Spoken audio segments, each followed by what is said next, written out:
Mais ceux qui disent que le Cameroun est un enfer, ceux qui sont allés en Occident par la mer, qui ont pris les risques par le désert, ils ne voient pas comment les enfants ouvrent les restaurants au Cameroun, comment les enfants ouvrent les petits commerces. Quand vous descendez là, tous ces gars qui sont dans la rue, en train de vendre là, ils ont décidé de prendre leur destin en main étant au Cameroun. Non, mais sauf que tous ceux qui ouvrent le petit commerce, peut-être, ils aimeraient peut-être entrer à l'ENAM ou entrer peut-être à l'ENIA. Non, tout le monde ne peut pas aller à l'ENAM. Comme tout le monde ne peut pas aller au paradis. Tout le monde ne peut pas aller à l'ENAM. Oui, mais sauf que, bon, il se dit qu'au Cameroun, pour entrer à l'ENAM, il faut être fils de tel. Tout le monde ne peut pas être fils de tel. Encore que. Moi, je suis dans ma vie. Mais ça veut dire que les cartes ne sont pas disposées pour tout le monde. J'ai cette philosophie de la vie de dire que tout le monde ne peut pas avoir la même chose. Tout le monde ne peut pas être grand de taille. Tout le monde ne peut pas voyager. Tout le monde ne peut pas vivre longtemps. Il y a des gens qui meurent vite. Vous pensez qu'ils ont tout fait quoi à Dieu pour vite mourir? Il y a des gens qui sont nés handicapés. Vous croyez qu'ils ont fait quoi à Dieu pour être handicapés? Donc, il y a un moment, il va falloir qu'on arrête avec ça.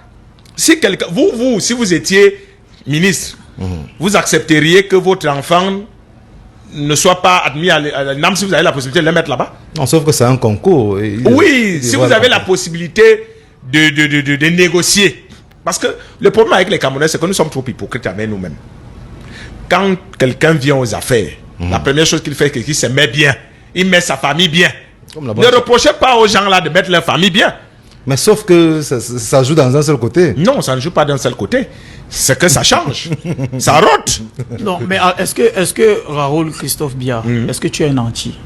Est-ce que je suis? Est-ce que tu es un anti? Tu es un enfant, est-ce que tu es un enfant de riche, par exemple? Non, justement. Je ne suis pas un enfant sauf de que riche. Tu as été au bon je suis même un enfant moment. de pauvre, très pauvre. Bidjan était...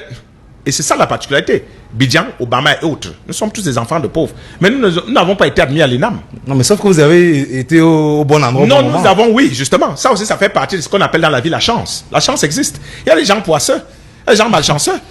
Ça aussi, ça fait partie de la vie. Tout le monde n'a donc pas aussi cette chance-là. Oui, la chance, qu'est-ce qu'on fait? La chance existe. Mais ça ne peut pas aussi permettre de raisonner que tout est... Non, je pense que dans la vie, il ne faut rien négliger. Vous pouvez naître même dans une famille. Vous pouvez être nommé aujourd'hui. Le même jour, je connais des gens dans des pays où on a nommé le même jour, il y a eu coup d'État. C'est quand vous êtes poisson. C'est chance, vrai. Oui. Vous arrivez au moment où vous vous apprêtez à bien vous asseoir, on vous dit que vous n'êtes plus là. Vous allez dire quoi de celui-là? C'est que c'est un poisson.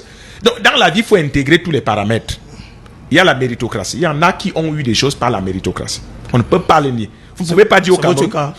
Pardon? C'est votre cas. Je pense que je fais un métier différent. Je fais un métier différent parce que moi, je n'ai pas bénéficié des ressources de l'État pour faire ce que je fais. J'ai travaillé pour le privé. Moi, je ne m'intéressais pas aux revenus de mon patron. Ce n'est pas mon problème. J'ai travaillé pour le privé.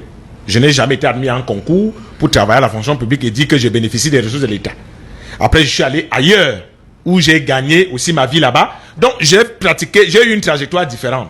Mais je mets à cela beaucoup d'engagement, de détermination et de discipline. Et aussi la chance.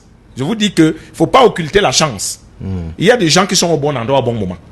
Nous connaissons des gens qui ont été promus parce qu'ils ont eu une opération de sauvetage en France. Vous connaissez le Malien ou le Sénégalais qui était allé sauver. Mais le mec, il a eu les papiers et tout, il a eu un boulot. Vous savez combien de sans-papiers il y a en France qui cherchaient même les enfants qui s'accrochent sur les toitures pour les sauver? Mais ils n'ont pas cette chance. Mais le mec, il a eu sa chance. On peut citer des cas des gens qui ont la chance dans la vie. Donc, il y a la chance. Il y a la méritocratie, comme je disais. Il y a des gens qui ont obtenu le concours de l'ENAM par méritocratie. Ils n'ont pas de choco, comme on dit. Ils sont combien, Raoul? Ils sont combien? Ouais. C'est ça que vous devez faire des enquêtes. Allez à l'ENAM. Moi, j'ai fait une enquête à l'ENAM à une époque. Quand je travaillais à Vision 4, et j'ai découvert que la nièce du directeur de l'ENAM avait échoué 2 fois au concours de l'ENAM. Que la fille du ministre Bidoum Pat avait échoué à l'ENAM. Et beaucoup d'autres enfants. Ça, c'est les 2 noms que j'avais retenus. Ok. Mais je pense que la dernière liste, il y a eu les noms qui sont sortis. Il y a les journalistes qui ont affiché des noms. Oui, c'est ça. Où la nièce de Ernest Obama était parmi les... Oui, c'est ça. Vous savez comment on m'appelle en Côte d'Ivoire? Comment on t'appelle? Paul Biya. Tout le monde est convaincu que je suis de la famille de Paul Biya. En Côte d'Ivoire. C'est ça le problème avec les patronymes au Cameroun. Si vous appelez Betty Assomo, ça me vient comme ça, vous faites directement le rapprochement que... Vous ne pensez pas qu'il y a des gens qui portent le nom Betty Assomo qui n'ont rien à voir avec le ministre de la Défense? C'est possible. C'est possible. C'est ça le problème au Cameroun. Bon, monsieur Raoul Christophe Biya, ministre de l'enseignement supérieur par exemple, est-ce que votre enfant peut être recalé à l'ENAM? Est-ce que vous pouvez laisser que votre enfant soit recalé à l'ENAM? Il peut recaler à l'ENAM parce qu'on a vu des enfants des ministres qui ont été recalés et reprendre. Vous devez savoir que les enfants des riches ou des oligarques, entre guillemets, ont la possibilité de travailler dans de meilleures conditions que nous. Moi, je ne suis pas de ceux qui pensent que ce sont des idiots. Bien au contraire. Ces enfants ont la possibilité d'avoir de meilleures conditions d'études. Pendant que vous, fils de pauvre, vous devez rentrer de l'école, aller puiser de l'eau, aller laver les assiettes. Et ils ont la possibilité de trouver que la femme de ménage a déjà tout fait. Se reposer, dormir et étudier. Au moment où lui l'étudie, toi tu es encore en train de préparer. Vous n'avez pas les mêmes chances. Alors, s'il faut préparer un concours, il a tous les répétiteurs. Son papa a la possibilité de prendre les meilleurs répétiteurs, les meilleures épreuves, tout ce qui est souvent venu à l'ENAM et tout.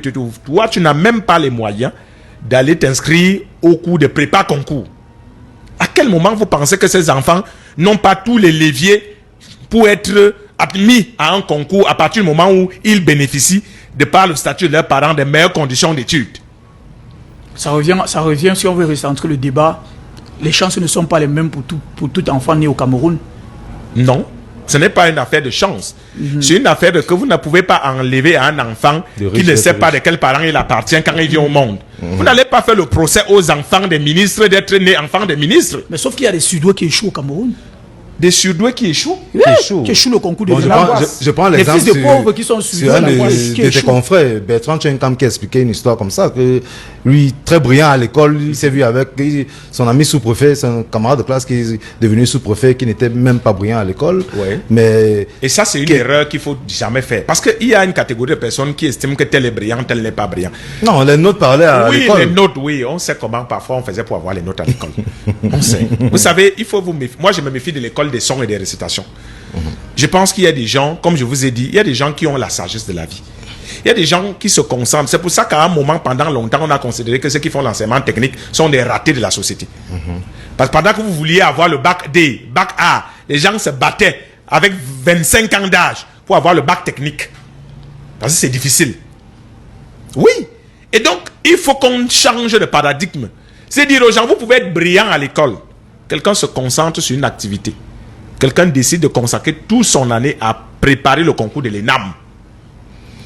Pendant que vous comptez sur votre brillance, vous comptez sur votre intelligence, lui, sachant qu'il n'est pas aussi fort que vous, prend tout son temps pour étudier.